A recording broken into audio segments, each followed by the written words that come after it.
you actually been involved in Lambretta themselves? Scooters, or just Lambretta. Scooters all my life virtually now. I'm 40 odd now, so it puts me in 30 years this year actually. 1993 that is.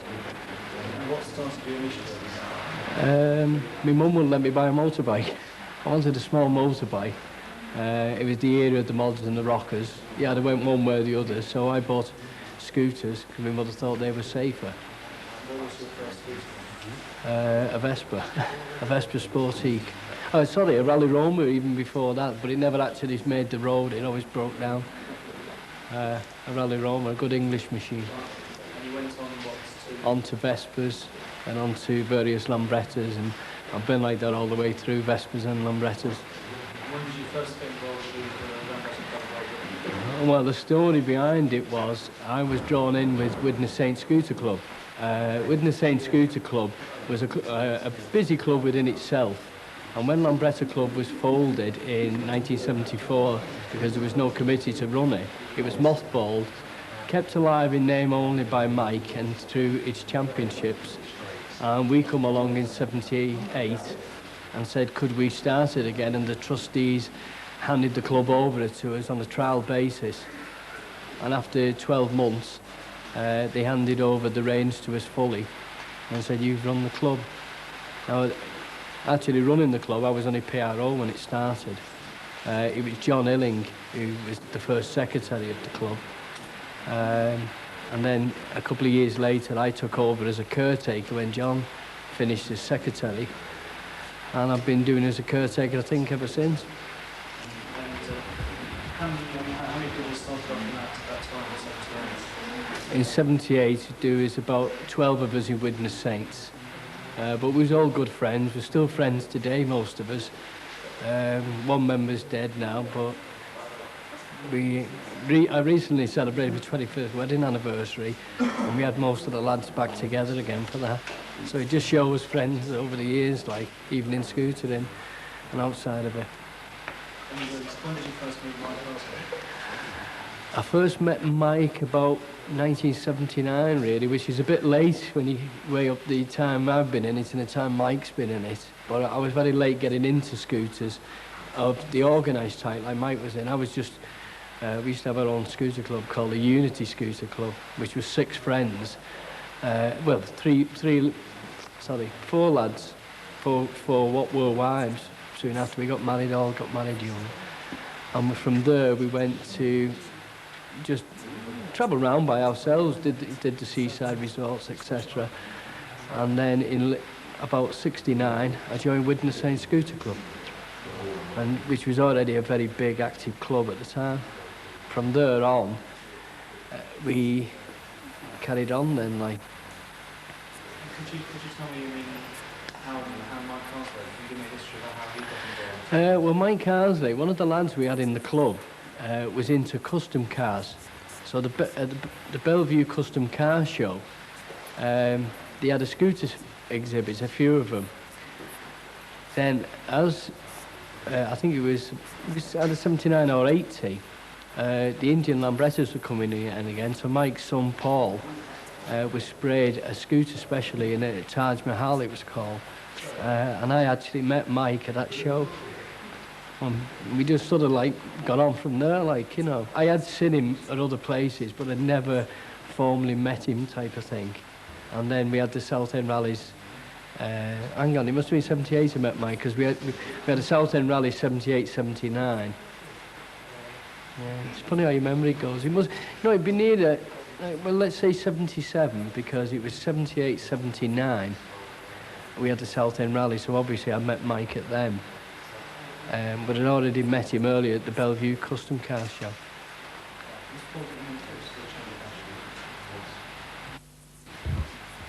Okay. Could you tell me how long the museum's been here, how long it's taken Mike to actually collect all these machines? It took him all his life, actually. I mean, Mike was about 58 when he died, and it's been since about 1953. The history is catalogued in his own words. We do have it when we do the history of the club. Every couple of years we update the history through the club's magazine, Jet Set. and he does catalogue. He was late into it. He was about 20 odd when I think that he says when he got into it. And then when he retired through ill health, and he moved from Southend, he moved up to here, bought this place, and put the building up. He then had the mammoth job of transporting all these machines from Southend. So he bought a biggish van, and just kept loading scooters up and bringing them. And then he said it's only when I got them on the one roof I realised how many I had. He used to have them in lockups all over Southend as well as a Torm, etc. Like. How many did he have at his peak? Well, barring at the moment, there's probably half a dozen machines have left the collection, gone back to their owners now with the possible demise of the museum. I've never bothered to count them, to be honest. I mean, there are probably 150, 200 machines here, like, you know. I've never... 120, I've just been informed. The 120, but I first visited the museum as it was started in 1985. We'd been down to Dorset to a club do a 10th anniversary of the Modropheniacs, and we called in to visit Mike on the way back and see how he's getting on. And a lot of the machines are here then, but the centre of the room was still an empty space. There were still only half the machines here then, like. There was an interesting tale at the time. He had some kittens, and one was a ginger one. We wanted a ginger one. And I said, can I take a kitten with me? And he said, yeah, but he said, you'll have to call it Karzy. That was my nickname in the army. So we took this kitten with us, and it got Chris and Karzy on the way home. So he still learned how we still have the cat Karzy. But it was only when we went to the vet, and she said, what's his cat's name? And I said, Karzy. And she went, oh, God, I thought I'd heard them all now. But, you know, so there was an interesting tale. So every time I see the cat, it reminds me of Devon again, like. Talking about the future, what's the future as you as chairman of the Lambretta? Secretary of the club. Yeah. No, it's just to be have a chairman. I don't like to steal his thunder. What would you like to do with you as the spokesman? Well, what we said originally, we said to Rachel, we don't know whether we could raise the money. There's no figure being set on it. We didn't know whether we could raise the money. So our only alternative would be to ask the family to give us the collection in trust. We would have to then find somewhere to house it, keep it in the condition it's in now, and then it would always be there if the family wanted it back again. Now, obviously, that has not worked out. I mean, you know, for reasons, you know, I could go into, but I think other people are better to explain the reasons. Obviously, it's for me to say, like, but that would have been my idea, and then all the spurs, the machines at the back that are waiting for restoration could have all been sold, the number plates, etc. Could have all been sold separate for us.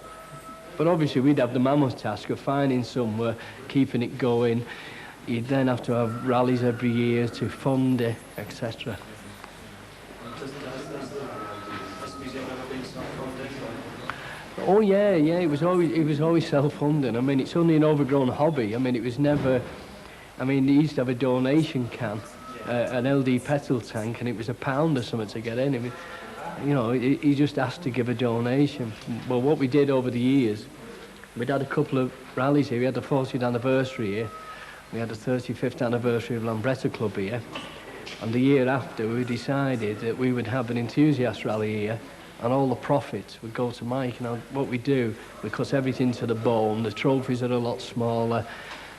We even stand somebody on the door at the end of the night after they do with a glass. I mean, you can't get out unless you give us your loose change. And it all adds to the money. And the last thing, last year we had the Euro Lambretta, which took the shine off that rally later in the year. There wasn't as many people here. But the weather had been atrocious, etc.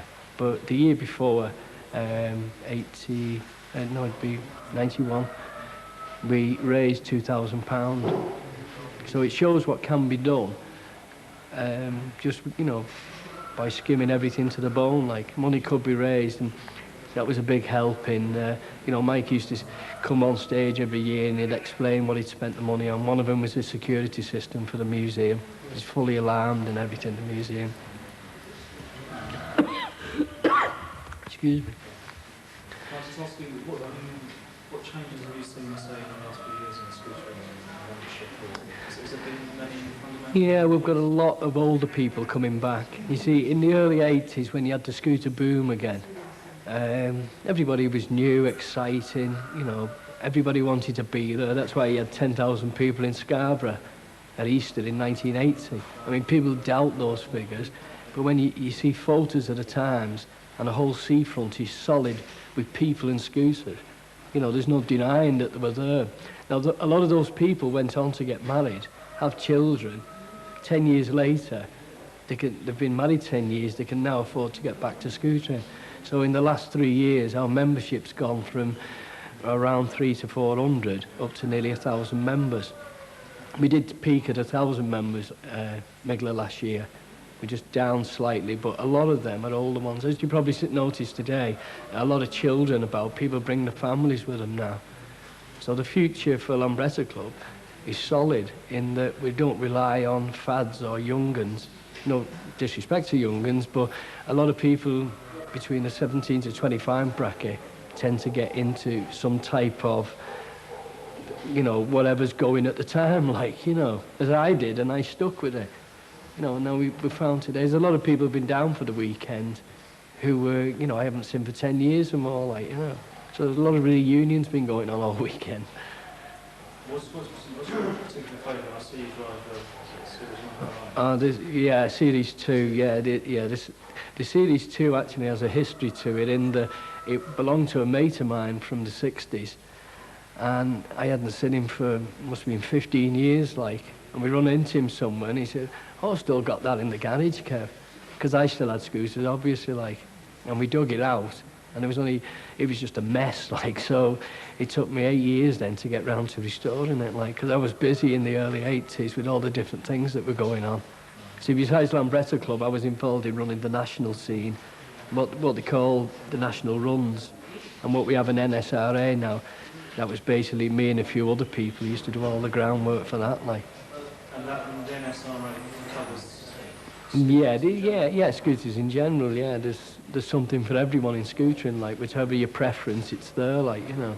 And are those races, I mean, obviously, they must have bigger attendances than, say, like... Oh, yeah, because, I mean, you're dealing with, like, a more national type of thing, like, you know, I mean, you say to people, we go, well, it's young people again. There's more young people go on that type of rally because it's big, it's exciting. But after saying that, there's a lot of Lambretta Club members there, a lot of Vespa Club members. It's just the same, like, you know. Anything else you'd like to say or like people to... No, not really. I still haven't given up hope of the collection coming to Lambretta Club, because at the end of the day, the family needs to sell it. They want to sell it as a going concern, and if they can't, what are they going to do with it? You know, would it be feasible to split it up? Would they get the money if they split it up? We don't know that. The family don't know. So there's still a twinkle that, you know, it could eventually come to us. We might get an enthusiast who buys it, Yeah, and then the club will be supporting it, like, you know. have you had any like millionaires who... And no, at the moment. I keep hoping to win the pools. Okay, thanks a lot. So where do I look into there? Yeah, if you look straight to me, straight on the camera, when you answer, that looks best. So, Right. you tell us, Paul, this is the museum your father built, and how long have you been involved as a child since? Definitely, yeah. We were brought up with the Lambrettas. My brother and I, and my dad competed in the Isle of Man and various road races and rallies and everything else. Yeah, it's been around. We've been around them for a long time. I understand the fire engine is specifically important to your father. Yeah, we did a charity run to Cologne, where when I was about 14, and I drove 400 miles, which was a bit naughty, but it was quite good fun. Yeah. And have you been with your father on lots of rallies in Europe? Years ago, yeah. Yeah. Through the 70s or 60s? 60s and 70s, yeah. Yeah. And how did he first, do you know how he started off? He started off, he was working in London, he met my mum and he wanted to buy a Beezer Golden Flash and she wouldn't let him, and so eventually she talked him into buying a Lambretta, and they were brand spanking new then, so he decided that he was going to do something competitive with them rather than just poodle about, and that's how it all started. He got involved. Yeah. And he got involved in what sort of way? He competed in car rallies to start off with, and made quite a mark, and the concessionaires at the time started to organise proper events with him. The concessionaires being? They were just Lambretta concessionaires in Croydon, actually. I believe that's right. Oh, right. Yeah. Did your father race as well? Yes, he raced. Yeah. Isle of Man and Mallory Park, Snetterton racetrack in Kent, just about everywhere really, and across the continent. Istanbul Rally, all sorts of mad events, yeah. Did you go to all the rallies? Not all of them, no, I was too young. I was too young, much too young. And do you like, I mean, do you have a specific one yourself? I'm actually restoring the Scrambles bike that my dad built at the moment, so I hope to get that finished. And what would you ideally like to see to happen in the museum now? It'd be nice if it was, well, ideally it'd be nice if we could keep it, but failing that, it'd be nice if it all went as one lump, you know, to someone nice. Right. Yeah. Have you followed the scene through the 80s and stuff? Did you? Yeah, I did artwork on lots of bikes during the 80s, custom bikes and of all descriptions, different subjects and themes on the bikes. So I was quite actively involved in that side of things. Right. And I mean, what types of bikes? It was mainly GPs really, with the popular bikes for customising. None of the older sort really, but it was mainly GPs and a few Vespers. I mean, what do you think is the best thing about scootering, about how you've seen it over the years and stuff? I think it's the way everyone seems to rally round, and the camaraderie. It seemed fantastic, really, yeah. Do you think that's always been the same? Oh, definitely, definitely, yeah. I mean, to someone who hasn't seen scooters before, what would you say to them that they should get involved in, or why they should? Well, interest in bikes generally. Yeah, well, just I think the social side of it, and the people who are involved, and don't buy a Vespa, you know. Why is that? They're horrible. No, that's just a nasty rumour. Yeah.